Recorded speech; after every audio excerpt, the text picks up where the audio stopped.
원리로 이해하는 양쌤의 중학교 과학인강 외권과 우주개발을 공부할 건데요.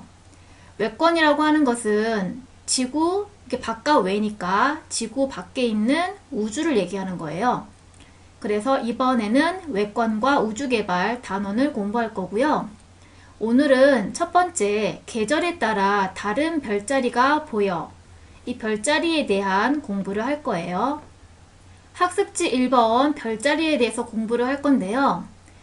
별에 대해서 배웠잖아요. 별이라고 하는 것은 태양처럼 스스로 빛을 내는 천체를 별이라고 얘기를 하는 거고요.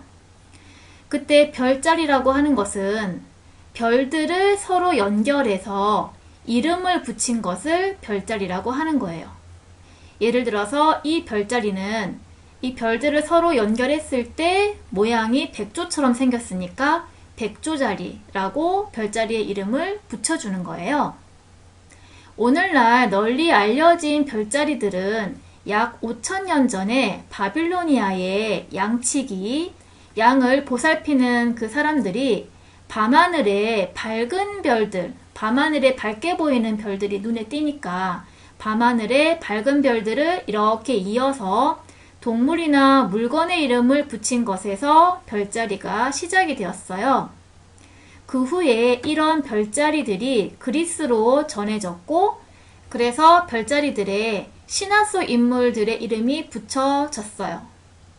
그러다가 오늘날에는 국제천문연맹 IAU에서 88개의 별자리를 공식적으로 정해서 사용하고 있는 거예요. 그래서 현재에는 88개의 별자리를 사용하고 있다는 거예요. 그러면 88개의 별자리에 대해서 알아보면요. 그림에서 보시다시피 태양이 있고 지구는 태양 주위를 공전을 하잖아요. 그랬을 때 지구에서 관측자가 봤을 때 실제 우주는 이 별들이 서로 다른 거리, 가깝거나 멀거나 서로 다른 거리에 있는데 지구에서 봤을 때에는 천구, 이 천구라고 하는 가상의 그 하늘 구인 거잖아요. 가상의 그 구라고 하는 그 하늘에 이 별들이 붙어 있는 것처럼 보인다는 거예요. 그랬을 때 지구에서 보이는 이 천구를 쭉 펼쳤을 때의 모습인데, 지금 보시면 여기에 여러 가지 별자리가 있잖아요. 국제적으로 인정되어지는 별자리가 88개가 있는데, 이런 별자리가 어디에 위치하는지를 알아보면요. 우선은 태양이 다니는 길에 12개가 있어요. 태양이 다니는 길이라고 하는 것은 실제는 지구가 태양 주위를 1년에 한 바퀴 공전을 하는데 지구에서 봤을 때에는 태양이 이런 별자리 사이를 1년에 한 바퀴 도는 것처럼 보이잖아요. 그때 이 태양이 다니는 길을 황도라고 하는 거예요. 그러니까 노란 태양이니까 노랄황, 그 다음에 길도를 써서 황도라고 하고, 이 황도에 보면 계절별로 1월부터 2, 3, 4, 5, 6, 7, 8, 9, 10, 11, 12, 그러니까 1월부터 12월까지 계절별로 한 개씩의 별자리가 있잖아요. 그래서 이것을 12궁이라고 하는 거예요. 그래서 88개의 별자리 중에서 이 태양이 다니는 길에 12개의 별자리가 있다는 거고요. 자, 그랬을 때 별자리 이름을 보면요. 1월에 궁수자리, 2월에 염소자리, 3월에 물병자리, 4월 물고기자리, 5월 양자리, 6월 황소자리, 7월 쌍둥이자리, 8월 개자리, 9월 사자자리, 10월 처녀자리, 11월 천칭자리, 12월 전갈자리, 이렇게 12개가 있고요. 이 별자리 이름이 왠지 익숙하잖아요. 왜냐하면 우리 그 생일, 내가 생일이 1월이면 내 생일 별자리는 궁수자리야. 이런 식으로 생일 별자리로 잘 알려져 있어서 이 별자리의 이름이 익숙할 거예요. 자, 그랬을 때 여기 보시면 지금 현재 지구가 여기에 있다면 지구에서 봤을 때 태양은 8월이죠. 그러니까 현재 지구가 여기 있을 때 지구상에서 지금 태양을 보고 있을 때의 지금 계절, 그러니까 그 달이 8월 달인데 8월 달에 태양은 개자리에 있는 것처럼 보인단 말이에요. 근데 실제 이 태양 쪽에 있는 개자리는 8월 달에 이 태양 빛이 밝기 때문에 이 별빛은 태양 빛에 비해서는 훨씬 어둡죠. 그래서 태양 빛이 밝기 때문에 8월 달에 이 개자리를 이루고 있는 별빛은 보이지 않아요. 다시 얘기하면 지구상에서 태양을 보고 있으면 이 8월 달 이때는 태양이 보이는 낮이고 낮에는 당연히 이 별빛이 보이지 않죠. 그래서 이 생일 별자리는 8월달 생일 별자리가 개자리가 되는데 실제 생일 별자리는 그 달, 8월달 그 달의 생일 별자리는 태양과 같은 비슷한 위치에 있으니까 보이지 않는다는 거예요. 그러면 이 황도 12궁에 대한 영상을 볼게요. 이렇게 지구가 태양주위를 공전을 할 때 지구상에서 태양은 여기 황도 12궁 이 자리를 지나가는 것처럼 보인다는 거죠. 이런 식으로 보이는 거예요. 그때 이제 지구에서 보이는 이 천구, 실제는 이 천구가 구인데 지금 황도만 표시해놨으니까 이렇게 띠처럼 보이는 거고요. 이 구 모양의 천구를 쭉 펼쳤을 때가 이 그림인데 여기서 노랗게 되어 있는 이 길이 바로 황도인 거죠. 그때 황도에 12개의 별자리가 있는 거고요. 그리고 이 황도 위쪽에 보면 여러 개의 별자리가 있는데 이게 북반구에서 볼 수 있는 별자리로서 28개의 별자리가 있고요. 그리고 이 황도 아래쪽에 또 많은 별자리가 있잖아요. 이거는 남반구에서 볼 수 있는 별자리로 별자리가 48개의 별자리가 있어요. 그래서 이 별자리를 총 다 합치면 12 더하기 28 더하기 48을 하면 이게 총 88개의 별자리가 지구상에서 이제 볼 수 있는 별자리가 되는 거예요. 자, 두 번째로 우리나라에서 볼 수 있는 별자리에 대해서 공부를 할 건데요. 여길 보시면 이게 지구고 현재 우리나라에 관측자가 서 있는 거예요. 그리고 이 관측자가 봤을 때 우주는 이렇게 천구 이런 구 모양의 하늘로 보이게 되고 그랬을 때 우리나라에서 봤을 때에는 지금 이게 땅이니까 이 천구의 이 절반이 이제 지평선이 되거든요. 그래서 이 절반 위에 있는 여기 반구에 있는 하늘이 우리나라에서 보이는 하늘이에요. 이 반구 아래쪽에 있는 하늘은 이 땅 밑에, 지평선 밑에 있으니까 보이지 않거든요. 그래서 이 위에 있는 이 반구, 요 위에 있는 하늘이 보이게 되는데 그렇게 따지면 우리나라가 아니라 다른 나라의 관측자는 예를 들어서 여기에 서 있는 관측자, 여기가 지금 호주죠. 여기 호주에 서 있는 관측자는 이렇게 생긴 지평선에 대해서 이쪽 반구에 있는 하늘이 보이고 이쪽 반구에 있는 하늘은 안 보이겠죠. 그러니까 결과적으로 어느 나라에 있냐에 따라서 보이는 하늘의 별자리가 달라진다는 거예요. 근데 우리는 우리나라에서 살고 있으니까 우리나라에서 볼 수 있는 별자리에 대해서 공부를 할 거예요. 우선 첫 번째로는 북쪽 하늘에서 볼 수 있는 별자리를 알아볼 거예요. 이 북쪽 하늘요. 자, 방위를 따져보면요. 여기가 지구의 북극이에요. 그러면 우리나라에서 이 북극 쪽의 지평선이 바로 북쪽이 될 것이고 그 반대쪽이 남쪽이 될 것이고 북쪽의 오른쪽이 동쪽, 북쪽의 왼쪽이 서쪽이 되겠죠. 그러면 우리나라의 관측자는 북쪽 하늘에서 여기에 있는 별자리가 보이게 되겠죠. 자, 그랬을 때 우리나라에서는 이 북쪽 하늘에서 여기 지구 북극을 쭉 연장해서 천구와 만나는 지점을 천구 북극이라고 얘기하는데 천구 북극에서 북극성이 보여요. 그러니까 북극성이라고 하는 별은 이 지구 자전축 있죠. 지구 북극의 이 자전축 방향에 위치하고 있는 별이기 때문에 지구상에서 봤을 때 천구 북극 위치에 북극성이 보이게 되는 거예요. 자, 그랬을 때 우리나라의 북쪽 하늘에서는 이 북극성과 북극성 부근에 있는 별자리를 볼 수 있는데 이 북쪽 하늘에 있는 별자리는 1년 내내 볼 수가 있다는 거예요. 자, 왜냐하면 여기 그림 보시면 여기가 태양이 있고요. 예전에 사계절 하면서 봤던 그림이에요. 자, 태양이 있고 지구가 자전축이 이렇게 기울어진 상태에서 태양 주위를 반시계 방향으로 1년에 한 바퀴를 공전을 하잖아요. 그랬을 때 여기에 지구가 있으면 이 북반구가 태양빛을 거의 수직으로 받기 때문에 북반구는 계절이 여름이 되는 거고, 여름 다음에 이쯤에 위치했을 때에는 적도가 태양빛을 수직으로 받는 그때죠. 그때가 가을. 또 공전에서 여기에 위치했을 때에는 남반구가 태양빛을 수직으로 받으니까 북반구는 태양빛의 이 고도가 낮아서 추워지죠. 그래서 북반구는 겨울. 또 공전에서 여기에 위치하면 태양빛이 적도를 수직으로 비추니까, 그러니까 적도를 수직으로 비추면 여름과 겨울 사이 정도의 기온이 되니까 이때가 봄이잖아요.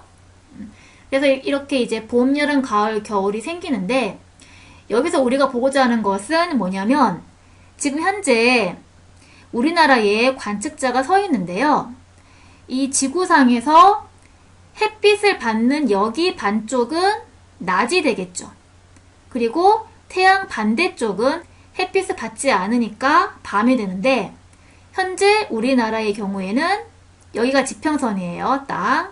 그랬을 때 밤이고, 그때 우리나라는 이게 땅 지평선이니까 이 지평선에서의 그 반구, 여기에 있는 그 반구에 해당하는 밤하늘을 보게 되겠죠.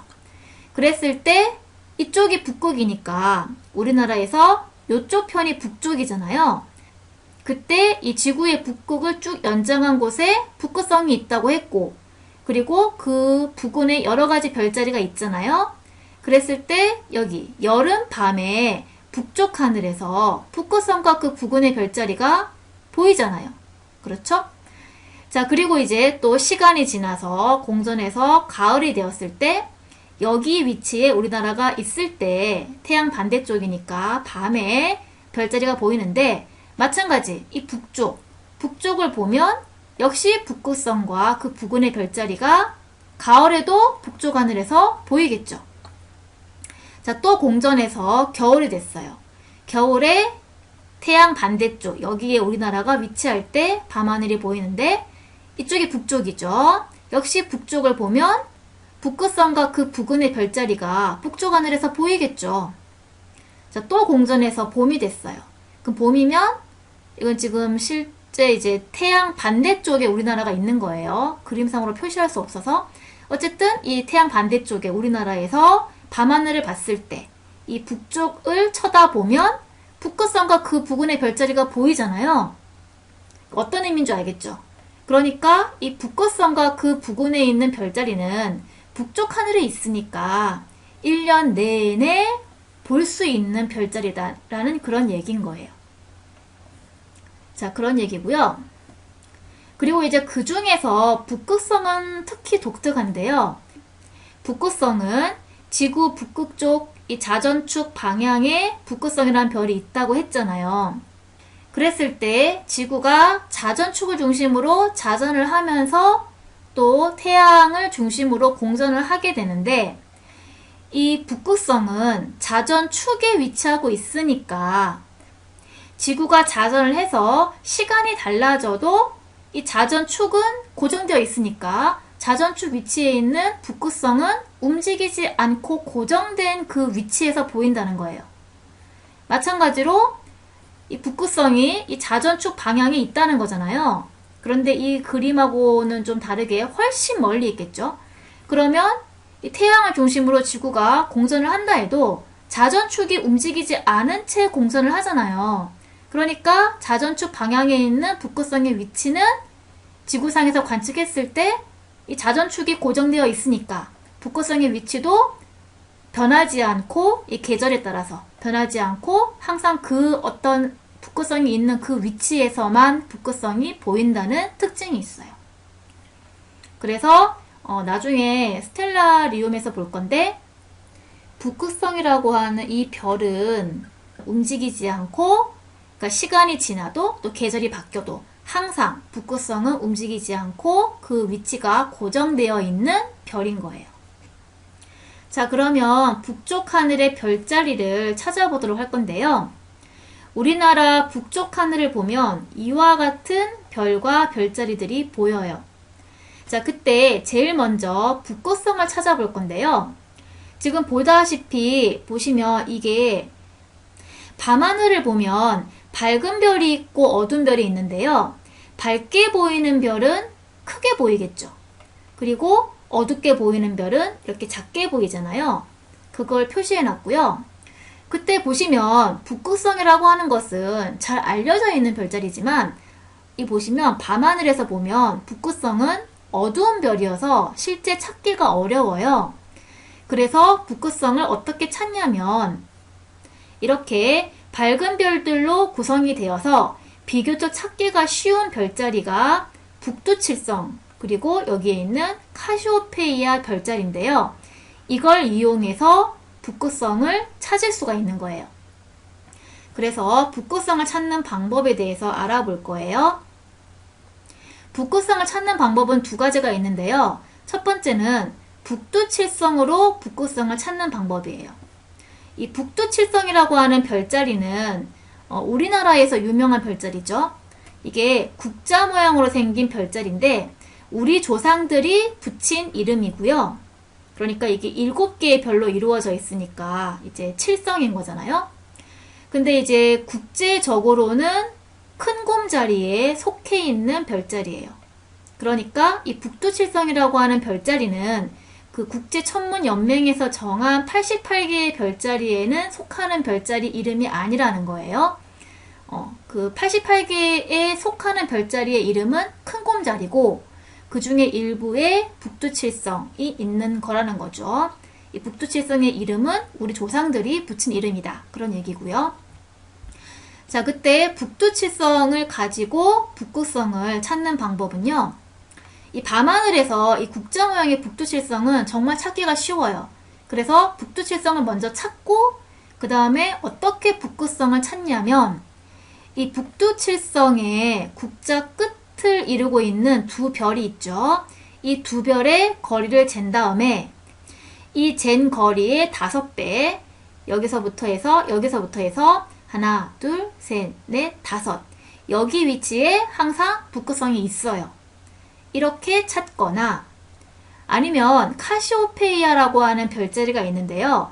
W자 모양으로 생겼어요. 이것도 이 별자리도 밝은 별로 이루어져 있어서 밤하늘에서 찾기가 쉬워요. 그래서 카시오페이아 별자리를 먼저 찾은 다음에 북극성을 찾으면 되는데요. 어떻게 찾냐면 이 W자에 뾰족한 두 별이 있잖아요. 이 두 별을 연장해서 만나는 이 점을 찾은 다음에 찾은 점과 가운데 별을 이루는 이 거리 있죠. 이 거리에서 또 하나, 둘, 셋, 넷, 5배 연장한 위치에 북극성이 있어요. 이런 식으로 북극성을 찾아주면 되는 거예요. 그러면 북극성을 찾는 영상을 보도록 할게요. 우리나라에서 북쪽 하늘을 바라본 모습입니다.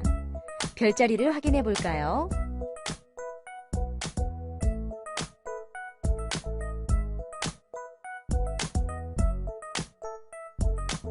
북극성은 북두칠성과 카시오페이아 자리를 이용하여 찾을 수 있습니다. 북두칠성의 끝에 두 별을 이은 거리의 5배인 곳에서 북극성을 찾을 수 있습니다. 카시오페이아 자리에 양쪽 두 별을 이은 선이 만나는 지점과 중앙에 있는 별을 이은 거리의 5배인 곳에서 북극성을 찾을 수 있습니다. 그래서 북극성을 찾는 방법에 대해서 알아봤고요. 자, 그렇게 해서 우리나라 북쪽 하늘에 이제 별자리를 찾아볼 건데요. 앞에서 얘기했던 것처럼 이 밝은 별로 이루어진 북두칠성을 찾기 쉬우니까 북두칠성을 찾으면 그걸 이루고 있는 이 큰 곰자리를 찾을 수가 있고 그리고 카시오페이아 자리는 또 밝은 별로 이루어져 있으니까 찾기가 쉽고요. 그리고 북두칠성과 카시오페이아 자리를 이용해서 북극성을 찾았잖아요. 이 북극성이 작은 곰자리의 꼬리 끝에 있어요. 그래서 북극성을 이용해서 작은 곰자리를 찾을 수가 있고, 그리고 북극성을 중심으로 해서 큰 곰자리의 반대쪽에 세페우스 자리를 또 찾을 수가 있는 거예요. 이런 방법으로 북쪽 하늘의 별자리들을 모두 찾아볼 수가 있어요. 이렇게 밤하늘을 보면요, 별이 많은데 맨눈으로 봤을 때는 밝은 별이 잘 보이겠죠. 이런 밝은 별을 이어서 별자리를 만든 거고요. 이거는 이제 큰 곰 모양이니까 큰 곰 자리고요. 이 W자 이거는 카시오페이아 자리인데, 카시오페이아는 그리스 신화에 나오는 여왕이에요. 그래서 이 카시오페이아에 대한 그 그리스 신화 영상을 보도록 할게요. 신화 속 별자리 이야기, 욕심이 부른 비극, 카시오페이아 자리. 카시오페이아는 에티오피아의 왕 케페우스의 부인으로 허영심과 자만심이 가득한 왕비였다. 그러한 성격 때문에 카시오페이아는 늘 자신의 딸인 안드로메다 공주가 세상에서 가장 아름답다며 소문을 내고 다녔는데, 급기야는 바다 요정 네레우스보다도 안드로메다 공주가 더 아름답다는 말까지 하게 되어 바다 요정들의 미움을 사게 되었다. 요정들은 바다의 신인 포세이돈에게 이 사실을 알렸고, 카시오페이아의 자만한 태도에 분노한 포세이돈은 에티오피아 해안으로 괴물 고래를 보낸다. 에티오피아의 해안가는 괴물 고래의 출현으로 대혼란이 일어났다. 고래는 해일을 일으켰고, 이 때문에 에티오피아 사람들은 주업인 고기잡이를 할 수 없게 되었다. 계속되는 고래의 횡포에 어쩔 수 없이 케페우스 왕은 자신의 딸 안드로메다를 바다의 제물로 바쳐야 했다. 공주는 바닷가 바위에 묶였고, 멀리서 괴물 고래가 거대한 파도를 만들며 나타났다. 괴물 고래가 공주를 삼키려는 순간이었다. 카시오페이아 왕비는 놀라 까무러치고 말았고, 그 모습 그대로 별자리가 되었다. 네, 그리고 이것은 북극성이고, 북극성이 포함되어 있는 이 별자리가 작은 곰 모양의 작은 곰 자리예요.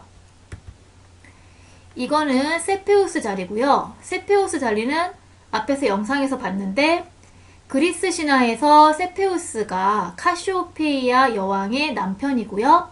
안드로메다 별자리도 있어요. 이 안드로메다 공주의 아버지예요. 우리나라의 이 북쪽 하늘에서 볼 수 있는 별자리에 대해서 다 공부했는데요. 예를 들어서 지금 여름에 우리나라의 밤을 생각해 봤을 때, 북쪽 하늘에서 볼 수 있는 별자리는 계절에 관계없이 1년 내내 볼 수 있는, 1년 내내 똑같은 별자리를 보게 된다는 거잖아요. 그런데 이번에는 북쪽 하늘 말고요. 북쪽의 반대쪽인 남쪽 하늘. 남쪽 하늘의 오른쪽이 서쪽, 왼쪽이 동쪽이죠. 이런 북쪽 하늘 말고 남쪽 하늘과 동쪽 하늘에서 볼 수 있는 별자리는 무엇인지에 대해서 알아볼 거고요. 이런 북쪽 하늘 말고 지금 보다시피 남쪽, 동해에서 볼 수 있는 이런 별자리는 여름에는 여기 별자리가 보이잖아요. 근데 공전에서 가을이 되면 이쪽이 남쪽이죠. 그리고 이 남쪽의 오른쪽이 서쪽, 왼쪽이 동쪽이잖아요. 지금 이거 얘랑 비교했을 때 반대로 서 있으니까 반대로 되는 거 알죠? 왼쪽, 오른쪽이 반대가 되잖아요. 그랬을 때 이 가을에 동 하늘에서 볼 수 있는 별자리는 이쪽에 있겠죠. 그리고 또 공전에서 겨울 우리나라에서는 이 북쪽 반대쪽, 여기가 남쪽이죠? 남쪽, 오른쪽이 서쪽, 왼쪽이 동쪽인데 이 겨울, 이 동에서 볼 수 있는 별자리는 여기에 있는 별자리겠죠. 그리고 또 공전에서 봄, 이거 반대쪽, 밤이니까 봄에 남, 그리고 오른쪽은 서, 왼쪽은 동이잖아요. 그래서 봄에 남, 서, 동 하늘에서 볼 수 있는 별자리는 이쪽에 있는 별자리가 보이겠죠. 이런 식으로 남쪽과 서쪽, 동쪽에서 보이는 이 별자리는 봄에는 여기, 여름에는 여기, 가을에는 여기, 겨울에는 여기 쪽에 있는 별자리가 보이니까 계절에 따라서 보이는 별자리가 달라지게 되겠죠. 이거를 이제 계절별 별자리라고 해서 이제 계절에 따라서 달라지는 별자리에 대해서 알아보도록 할 거예요. 자, 우선은 이 계절별 별자리는 특히 이제 어떤 걸 지칭하냐면, 예를 들어서 지금 여름 밤이라고 치고 우리나라에서 이게 지금 땅인 지평선이니까 이 지평선에서 이제 이게 지금 지평선이죠. 그때 여기 남쪽, 그 다음에 그 오른쪽이 서쪽 이거죠. 그 다음에 그 왼쪽인 동쪽 이걸 이렇게 그렸어요. 자, 그랬을 때 이 별의 경우에는 실제는 지구가 서에서 동으로 자전을 하는데 지구에서 봤을 때에는 이 천구에 있는 별이 반대, 동에서 떠서 남을 지나서 서쪽 하늘로 지는 것처럼 보이잖아요. 이게 별의 일주 운동이었었잖아요. 기억나죠? 자, 그랬을 때 우리가 계절별 별자리라고 부르는 것은요. 각 계절의 밤 9시경에 남쪽 하늘에서 잘 보이는 별자리들이 있어요. 이거를 계절별 별자리라고 하는 거예요. 왜냐하면 이제 예를 들어서 여름이면 여름철 계절별 별자리라고 한다면 밤 9시에 여기 남쪽 하늘에서 잘 보이는 별자리가 여름철 별자리라고 얘기를 하는 거예요. 왜냐하면 별이 동에서 떠서 남을 지나서 서로 이렇게 지게 되는데 남쪽 하늘에 별이 있을 때가 이 별의 이 고도 있죠, 고도. 별의 이 고도, 그러니까 높이에 해당하는 각도.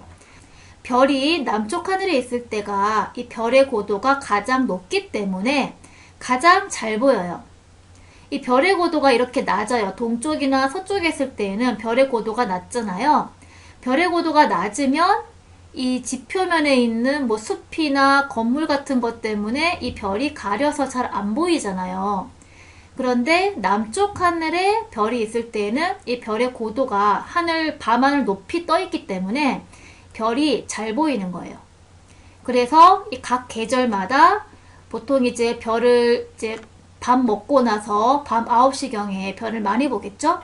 이 각 계절마다 밤 9시경에 남쪽 하늘에서 보이는 별자리, 이게 실제로 그 계절에 가장 잘 보이는, 그래서 그 계절을 대표할 수 있는 별자리가 되거든요. 이런 거를 계절별 별자리다 라고 얘기를 하는 거예요. 그러면 각 계절별로 남쪽 하늘에서 보이는 별자리는 얘기했는데 각 계절별로 서쪽과 동쪽 하늘에서 보이는 별자리는 뭐가 될까요? 예를 들어서 여름 우리나라에서 남쪽 하늘에서 보이는 별자리는 얘기했고요. 그 다음에 서쪽과 동쪽 하늘에서 보이는 별자리가 무엇이냐 하면 이 남쪽 하늘 말고 이 서쪽 하늘에서 보이는 별자리는 지난 계절, 즉 봄에서의 남쪽 하늘에서 보이는 그 별자리가 여름 위치에서는 이 서쪽 하늘에서 보이겠죠. 그리고 이제 여름에 동쪽 하늘에서 보이는 별자리는 다가올 계절, 즉 가을에 남쪽 하늘에서 보이는 이 별자리가 여름에는 동쪽 하늘에서 보이게 되겠죠. 그렇게 되는 거예요. 그래서 서쪽 하늘에서, 이 서쪽 방향 하늘에서 보이는 별자리는 지난 계절의 별자리가 보이는 거고, 이 동쪽 하늘에서 보이는 별자리는 다가올 계절의 별자리가 보이게 된다는 거예요. 자, 이제 그러면 봄철부터 해서 계절별 별자리, 그러니까 다시 얘기하면 봄철에 밤 9시 남쪽 하늘에서 보이는 그 봄을 대표하는 별자리에 대해서 알아보도록 할 거예요. 우리나라 봄철의 대표적인 별자리가 지금 뭐가 있냐면 목동자리, 처녀자리, 사자자리가 있어요. 이 큰 곰자리는 실제 이제 북쪽 하늘에서 보이는 별자리예요. 그러니까 봄철에 남쪽에서 보이는 별자리가 아니고요. 이거는 다시 얘기하면 지금 여기 사람이 서 있을 때 이게 지평선이고 여기가 지금 북쪽이잖아요. 그때 한 이쯤에 큰 곰자리가 보이는 거예요. 거의 이제 머리 위쪽에 큰 곰자리, 그러니까 북쪽 하늘에서 보이는 거고, 지금 큰 곰자리에 이 꼬리 있죠. 그러니까 이 북두칠성의 손잡이 끝부분, 여기서부터 쭉 연결을 해보면 밝은 별인 아크투루스가 보여요. 그리고 더 연장하면 또 밝은 별인 스피카가 보이거든요. 이거 이렇게 북두칠성은 찾기 쉬우니까, 북두칠성은 이 북쪽 하늘에서 찾기 쉬우니까 북두칠성을 찾은 다음에 이 손잡이 끝부분에서 쭉 연장해서 오면 밝은 별이 두 개가 보인다는 거잖아요. 그때 이 곡선을 봄철의 대곡선이라고 얘기해요. 그러니까 클 때, 그러니까 봄철의 큰 곡선이라고 얘기하고요. 그리고 또 봄철에 보이는 게 아크투루스 스피카 외에도 데네볼라도 밝은 별이어서 잘 보여요. 그러면 이 세 개의 밝은 별을 이으면 삼각형이 되잖아요. 이거를 봄철 대삼각형, 그러니까 봄철의 큰 삼각형이라고 부르는데, 이렇게 별자리를 찾을 때에는 이 밝은 별의 위치를 먼저 찾는 거예요. 그리고 밝은 별을 중심으로 해서 아크투루스 중심에서 목동 자리를 찾을 수가 있고, 스피카를 중심으로 해서 처녀 자리를 찾을 수 있고, 데네볼라를 중심으로 해서 그 주변의 사자 자리를 찾을 수가 있다는 거예요. 이런 식으로 별자리를 찾아보면 되는 거예요. 자, 그러면 봄철의 대표적인 별자리를 보면요.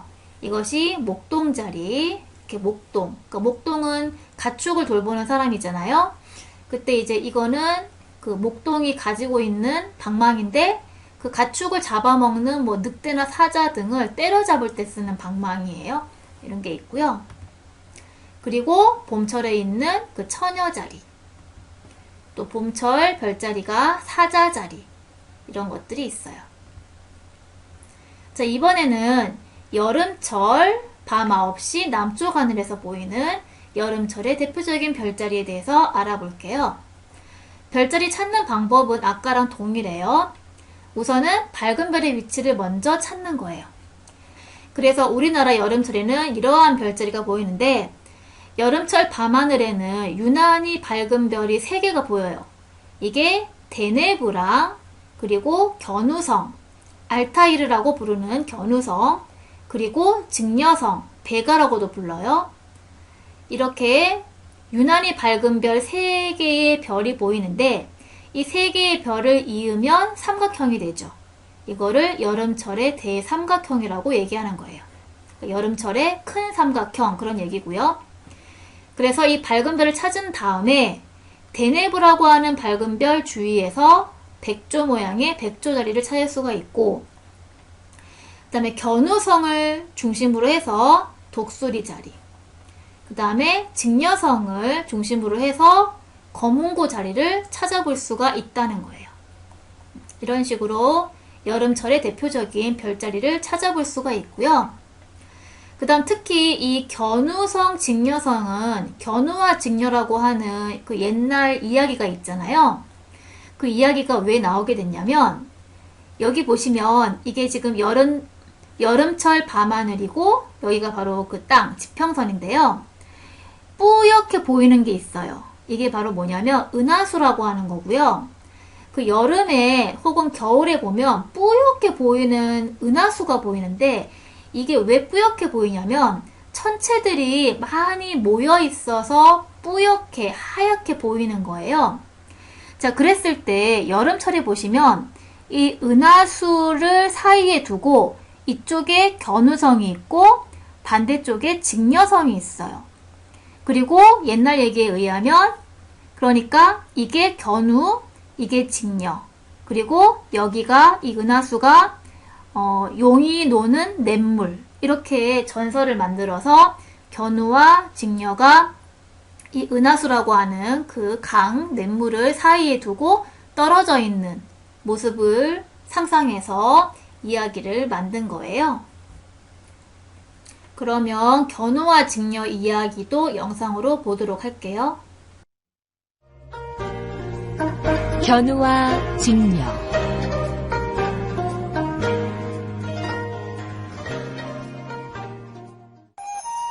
아주 먼 옛날, 하늘 위에는 하늘나라 임금님과 임금님의 딸 직녀가 행복하게 살고 있었습니다.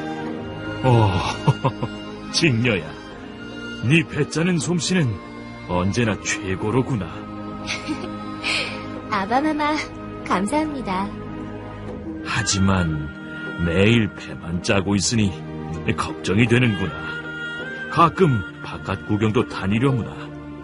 네, 아바마마. 임금님은 공주 직녀를 아주 어여삐 여겼습니다. 햇볕이 따사로운 어느 날, 직녀는 배 짜는 일을 잠시 멈추고 궁궐 밖으로 산책을 나갔습니다. 예리야, 예리야, 어서 가자. 참 늠름하게 잘생기신 분이구나. 저렇게 곱고 아름다운 여인이 있다니. 직녀와 견우는 눈빛이 마주치자마자 첫눈에 반해 서로를 사랑하게 되었어요. 직녀님과 오래도록 행복하게 살고 싶습니다. 저와 결혼해 주시겠습니까? 저도 견우님과 오래오래 행복하게 살고 싶어요. 첫눈에 반한 견우와 직녀는 서로 혼인을 하기로 약속을 했답니다.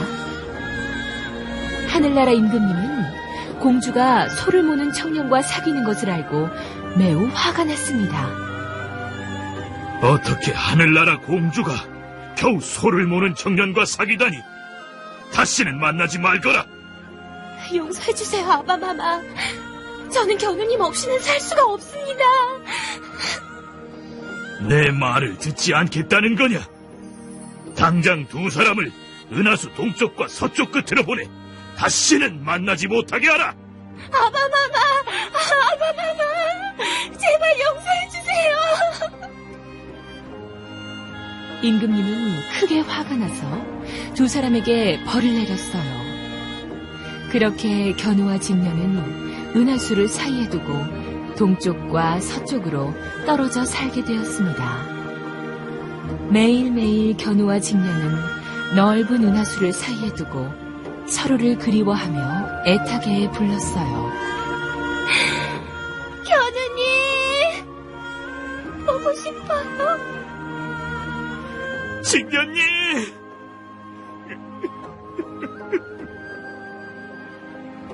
견우와 직녀는 서로 가까이 다가갈 수 없어 하염없이 눈물만 흘렸어요. 눈물은 비가 되어 땅으로 떨어졌습니다. 별자리의 모습을 보면요. 이것이 바로 백조 자리고요. 이것이 독수리 자리. 여기에 보이는 이것이 바로 은하수예요. 이것은 거문고 자리고요. 거문고는 이렇게 생긴 악기예요. 그리고 여름철에는 지평선 부근에서 정갈자리와 궁수자리도 관측할 수 있어요. 그러니까 여기 지평선, 땅 부근에 보시면 전갈 모양의 전갈자리, 그리고 여기에 궁수자리도 볼 수가 있는 거죠. 이것이 여기가 바로 지평선 땅이고 거기에 이 정갈자리가 보이죠. 그리고 이것이 바로 궁수자리인데요. 궁수는 이제 활을 쏘는 군사를 얘기하는데 그리스 신화에 나오는 반인, 그러니까 반은 사람이고 반마, 반은 말인, 반인 반마의 이 궁수의 별자리를 얘기하는 거예요. 그리고 나중에 배우는데 여기가 이제 은하수인데 이 궁수자리 근처에 우리 은하의 중심이 있어요. 자, 이번에는 가을철의 계절별 별자리를 알아볼 거예요. 그러니까 가을철 밤 9시, 남쪽 하늘에서 잘 보이는 가을철의 대표적인 별자리를 알아볼게요. 이런 별자리가 보이는데요. 가을철 밤하늘에는 많은 별자리가 있는데 다른 계절과 달리 뚜렷하게 밝은 별은 보이지가 않아요. 그런데 그나마 밝은 별이 이 페가수스 자리를 이루고 있는 4개의 별, 그나마 이 4개의 별이 밝은 별이어서요. 이 4개의 별을 이어주면 바로 가을철 대사각형이 되는 거고요.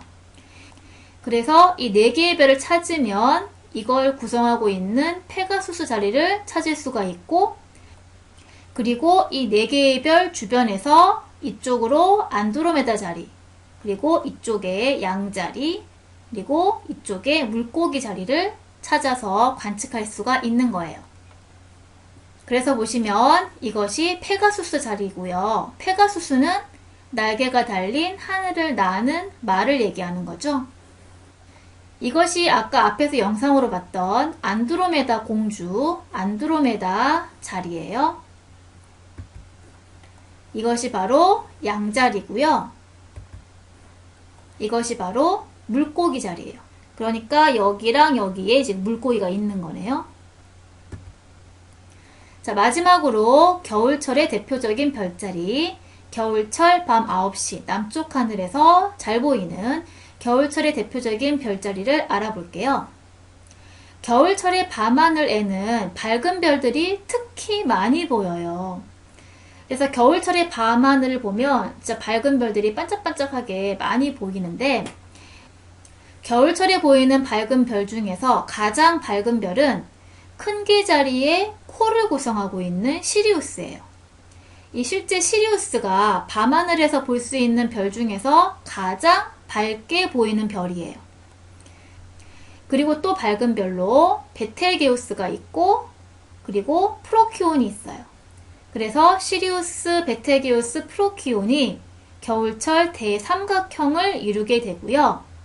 그리고 이 밖에 밝게 보이는 별이 리겔, 알데바란, 그 다음에 카펠라, 그 다음에 폴룩스가 밝게 보여요. 그래서 결과적으로 시리우스, 리겔, 알데바란, 카펠라, 폴룩스, 프로키온 이렇게 이어주면 겨울철 대육각형이 만들어지는 거예요. 이렇게 밝은 별을 찾은 다음에 이 밝은 별에서부터 여기 베텔게우스를 중심으로 해서 오리온 자리가 특히 쉽게 찾을 수 있는 별자리고요. 시리우스에서부터 큰 개 자리를 찾을 수가 있고, 그 다음에 여기 작은 개 자리, 여기가 쌍둥이 자리, 그리고 마차부 자리, 그리고 황소 자리, 이런 식으로 겨울철의 대표적인 별자리를 찾아볼 수가 있어요. 이것이 오리온 자리고요. 오리온 자리는 이 허리띠에 해당하는 3개의 별이 일렬로 나란하게 있어서 이거를 밤하늘에서 찾기가 쉬워요. 그리고 가장 밝은 별인 시리우스가 코에 있는 큰 개자리가 있고요. 이거는 작은 개자리, 그러니까 큰 개 옆에 있으니까 작은 개자리고요. 이것은 이제 쌍둥이 자리고, 이것은 마차부 자리예요. 마차부는 마차를 모는 사람을 얘기하는 거예요. 그리고 이것이 바로 황소 자리예요. 이렇게 해서 우리나라에서 볼 수 있는 별자리를 다 공부했고요. 그러면 이제 정리하는 영상을 보도록 할게요. 봄철 별자리는 북두칠성에서 밝은 별인 아르크투루스, 스피카를 연결하는 봄철의 대곡선을 그려 찾아볼 수 있습니다. 또는 밝은 별 3개가 이루는 삼각형을 이용할 수도 있습니다. 우리나라에서 봄철에 잘 보이는 별자리는 목동자리, 사자자리, 처녀자리입니다.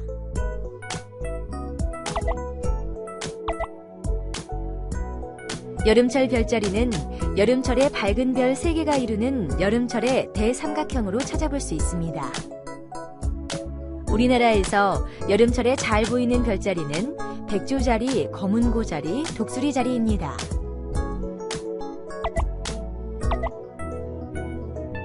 가을철 별자리는 페가수스 자리에 밝은 별 4개가 이루는 사각형으로 찾아볼 수 있습니다. 우리나라에서 가을철에 잘 보이는 별자리는 안드로메다 자리, 페가수스 자리, 양자리, 물고기 자리입니다. 겨울철 별자리는 겨울철의 밝은 별 3개가 그리는 겨울철 대삼각형으로 찾아볼 수 있습니다. 또는 겨울철의 육각형을 이용할 수도 있습니다. 우리나라에서 겨울철에 잘 보이는 별자리는 오리온자리, 큰 개자리, 작은 개자리, 쌍둥이자리, 마차부자리, 황소자리입니다. 이번에는 스텔라리움으로 별자리를 찾아보도록 할게요. 자, 스텔라리움을 한번 실행시켜서 관찰을 해볼게요. 아까 설명했듯이 지구는 태양을 중심으로 공전하기 때문에 계절에 따라 보이는 별자리가 달라진다라고 했죠. 그래서 지금 예를 들어서 여기가 대한민국 인천이고 2018년 8월 여름에 8월 1일 여름에 지금 남쪽 하늘 별자리를 보고 있는데 남쪽 하늘을 보면 여름철에 볼 수 있는 독수리자리, 그다음 백조자리, 검은고자리를 지금 볼 수가 있고요. 그리고 아까 얘기했듯이 여기 서쪽 하늘 남쪽이니까 여기 서쪽 하늘에서는 지난 계절의 별자리가 보인다고 했죠. 그래서 여름의 경우에는 서쪽 하늘에서 봄의 별자리, 예를 들어 처녀자리, 또 목동자리 같은 것이 보이고, 그 다음 동쪽 하늘은 다가올 계절의 별자리가 보인다고 했잖아요. 그래서 지금 여름이니까 동쪽에서는 가을, 지금 페가수스 같은 가을에 볼 수 있는 별자리가 보이고 있는 거예요.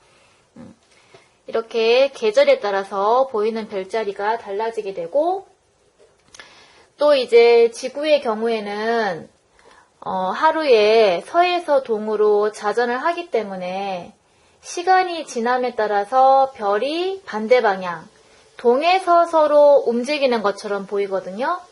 그래서 한번 움직여 볼게요. 이런 식으로. 지금 해가 떴는데 이렇게.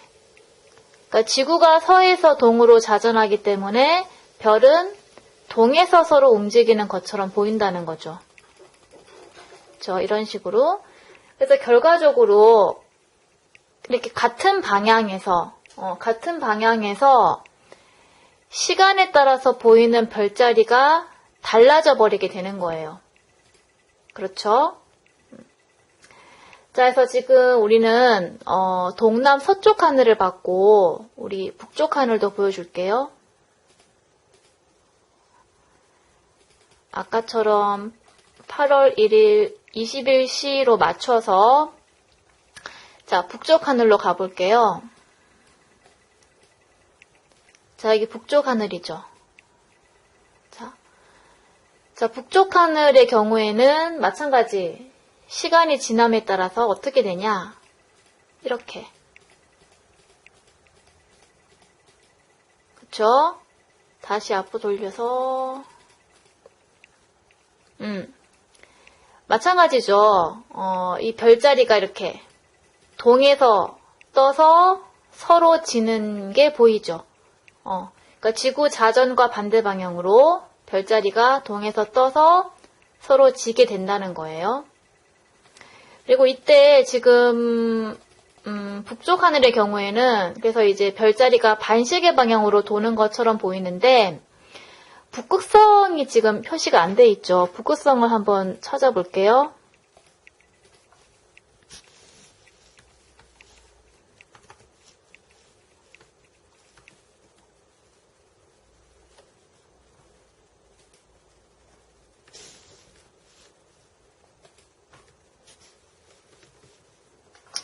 폴라리스를 찾아보면 여기죠.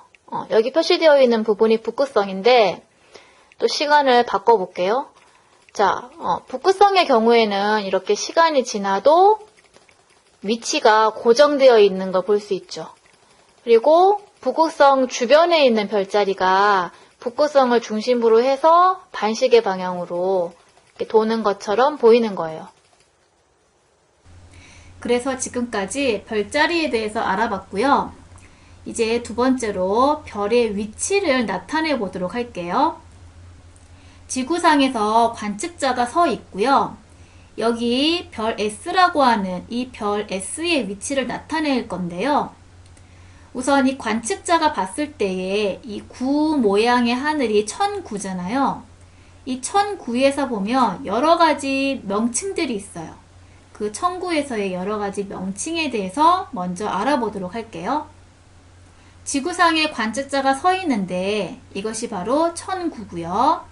천구상에서의 여러 가지 위치를 알아볼게요. 우선 천구의 북극은 지구 북극의 연장에서 천구와 만나는 점이 천구의 북극이고요. 천구의 남극은 지구의 남극을 연장해서 천구와 만나는 점이 천구의 남극이에요. 천구의 적도는 지구의 적도를 확장해서 천구와 만나는 이 원이 천구의 적도고요. 그 다음 천정은 관측자의 머리 위를 연장한 선이 천구와 만나는 점을 천정, 그러니까 천정이다 이런 얘기죠. 이게 우리도 흔히 이제 머리 위를 천정이라고 얘기하잖아요. 뭐 그런 식으로 생각하면 되고요. 천전은 관측자의 발 아래를 연장한 선이 천구와 만나는 점을 천저라고 얘기해요. 그리고 지평선은 많이 했었죠. 관측자가 서 있는 이 지평면을 확장해서 천구와 만나는 이 선을 지평선, 그러니까 지평선 위에 있는 천구가 보인다는 거죠. 그런 의미의 지평선이에요. 자, 그래서 명칭을 알아봤으니까 이제는 별의 위치를 나타내는 방법을 알아볼 건데요. 별의 위치는 관측자를 기준으로 해서 이 별의 위치는 방위각과 고도로 표시를 하는 거예요. 그래서 어떻게 하냐면, 자, 제일 먼저는 북점을 찾는 거예요. 자, 보시면 여기 관측자가 있을 때 먼저 천구 북극에 위치하는 북극성을 찾을 수 있잖아요. 앞에서 배웠잖아요. 북극성을 찾으면 거기가 바로 천구 북극인 거죠. 그리고 관측자의 머리 위가 바로 천정이에요. 이 천정과 북극성을 연결한 이 큰 원이 지평선과 만나게 되는 여기 지점이 바로 북점이에요. 그러니까 정확하게 정북쪽이 되는 거겠죠. 여기를 북점이라 해서 북점을 찾아주면 되고요. 자, 그런 다음에 이 별 S의 위치를 방위각으로 측정을 하는데요. 어떻게 하냐면 북점으로부터 반드시 시계 방향으로 가야 돼요. 북점으로부터 시계 방향으로 가서 이 천정과 별 S가 지나는 이 원까지의 각도를 재는 거예요. 이거를 방위각이라고 하는 거예요. 그때 기준은 북점에서부터 재도 되고요. 남점에서부터 시계 방향으로 이렇게 각도를 재어도 되어요. 대신 이제 어떤 게 기준인지를 명확하게 밝혀줘야 되겠죠. 어쨌거나 그랬을 때 방위각은 0도에서부터 쭉 돌아서 360도 사이 값으로 나타나게 되겠죠. 예를 들어서 별 S는 북점에서부터 방위각을 쟀더니 측정했더니 30도가 나왔다 라고 할게요. 자, 그런 다음에는 이 별 S의 고도를 측정하는 거예요. 고도라고 하는 것은 다 배워서 알죠. 이 높이를 각도로 측정하는 거잖아요. 그래서 이 지평선에서 천정 방향을 따라서 별 S까지의 이 각도를 재면 되는 거고요. 그러면 고도는 지평선을 기준으로 해서 0도에서 천정일 경우에는 천정에 별이 있을 때에는 90도까지 0도에서 90도 사이의 각도로 측정이 되겠죠. 자, 예를 들어서 이 별 S는 고도가 50도로 측정이 되었다라고 할게요. 자, 그러면 이제 별 S의 위치를 표시할 수 있겠죠. 별 S의 위치는 북점을 기준으로 방위각 30도, 고도 50도 위치에 별 S가 있다. 이런 식으로 별의 위치를 나타내는 거예요. 자, 그러면 별의 위치를 나타내는 영상을 보도록 할게요.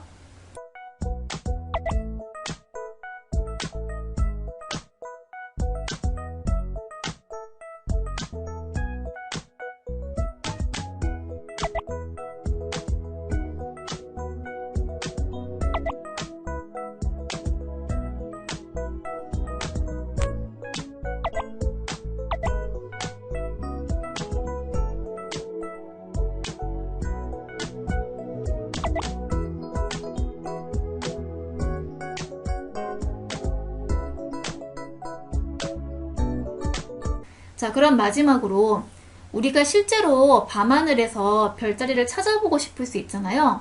자, 그럴 때에는 스마트폰으로 별자리 증강현실이라고 하는 앱을 깔면 되는 거예요. 대표적인 게 스타워크2가 있는데요. 이 앱을 이용하면 지금 이 시간에 지금 이 장소에서 보이는 별자리를 볼 수가 있어요. 그래서 이 밤하늘에서 별자리를 찾을 때 앱에서 표시되어지는 별자리하고 비교해서 별자리가 뭔지를 쉽게 찾을 수가 있는 거예요. 그러면 영상으로 보도록 할게요. 사용 방법에 대해서 간단히 말씀드리겠습니다. 구글 플레이나 또는 애플 거는 앱 까는 곳이 있죠. 거기다 스타워크2라고 치면 이렇게 뜨거든요. 스타워크2를 이렇게 깐 다음에 클릭을 하면 화면이 뜹니다. 기다리셔야 돼요. 자, 이렇게 되면 지금 현재 이렇게 뜨는데 이게 다 무료거든요. 보시면 이제 몇 가지 기능이 있는데 이 중에서 내 위치에서 별자리를 보고 싶다 그러면 이 방금 내가 화면 위쪽에 있는 나침반 모양을 클릭을 했습니다. 그러면 이렇게 뜨죠. 자, 그러면 이렇게 움직이시면 금성도 보이고, 그죠? 베텔기우스 이런 것도 보이고, 이쪽에 큰 곰자리, 그러면 아마 근처 쪽에 작은 곰자리도 어딘가 있을 거예요. 우리가 북극성을 찾을 거니까 이렇게 앱을 돌려가면서 카시오페이나 이렇게 작은 곰자리 이렇게 찾으셔가지고 북극성이 어디 위치에 있는지 확인하실 수가 있습니다. 그리고 여기 카메라 모양을 찍으시면 증강현실, 우리 집에서 어느 쪽에 있는지 이렇게 증강현실로도 확인하실 수 있습니다. 이상으로 안내 드립니다. 여기까지 수업을 마치도록 하겠습니다.